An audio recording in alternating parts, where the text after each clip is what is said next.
Olá, muito boa noite, meus queridos alunos, minhas queridas alunas.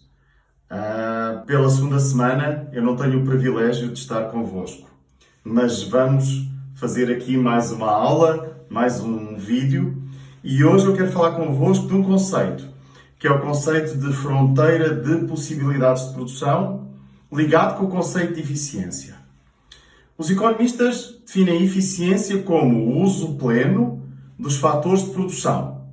Vocês recordam-se que os fatores de produção são os recursos naturais, o conjunto dos recursos naturais, a que nós chamamos terra, o conjunto dos bens de capital, das máquinas, do capital fixo, equipamentos, máquina, infraestrutura e do capital circulante, dinheiro, e finalmente do esforço humano despendido, esforço humano, seja ele físico, seja ele mental, despendido da produção, a que nós economistas chamamos o trabalho.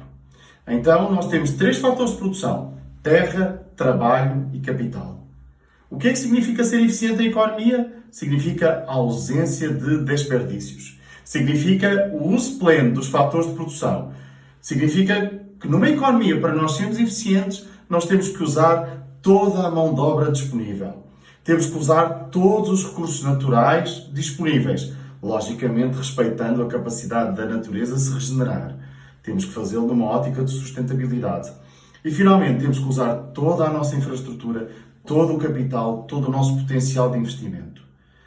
Nós somos eficientes na economia quando temos zero desperdício, dito de outra forma, quando nós utilizamos plenamente todos os fatores de produção.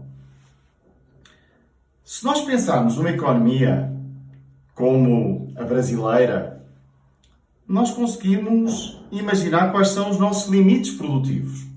Os nossos limites produtivos vão depender de quê? Da capacidade que nós temos e da disponibilidade que temos de fatores de produção.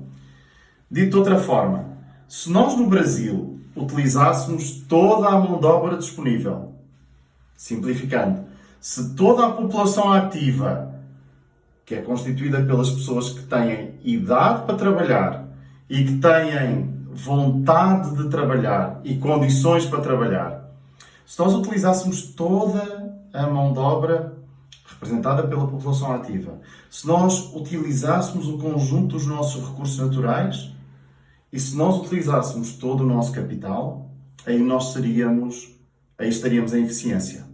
A pergunta agora é: vocês acham que o Brasil é uma economia eficiente? E a resposta, antecipando, já que não estou debatendo convosco, é que não. Infelizmente não. E nós vemos isto por dados muito, muito simples. Um dado só usando um dos fatores de produção, o trabalho. Nós temos mais de 10% da população ativa desempregada. Então vocês imaginem, nós estamos a falar de um contingente de 10 a 11 milhões de pessoas. Quão mais rico seria o Brasil se essas 10 a 11 milhões de pessoas tivessem a produzir? Pensem não 8 horas por dia, pensem 4. Vejam quanta riqueza mais é que nós produzíamos. E o que é que significa a ineficiência? Significa riqueza desperdiçada. E vocês lembram-se do problema central da economia, da escassez. Como é que nós podemos desperdiçar riqueza numa economia ainda onde falta fazer tanta coisa, onde nós temos necessidades crescentes e onde nós não usamos plenamente os nossos fatores produtivos? Quer dizer que a eficiência é algo que todas as economias devem querer atingir. Melhor dito, todos os países devem querer atingir.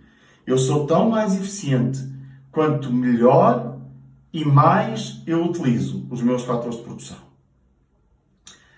A fronteira de possibilidades de produção ela vai marcar então o limite produtivo de uma nação, de acordo com os recursos que essa nação tem disponível. E as nações têm diferentes fronteiras de possibilidades de produção, porque o Brasil tem um pouco menos de 210 milhões de habitantes, enquanto que, Portugal tem 10 milhões.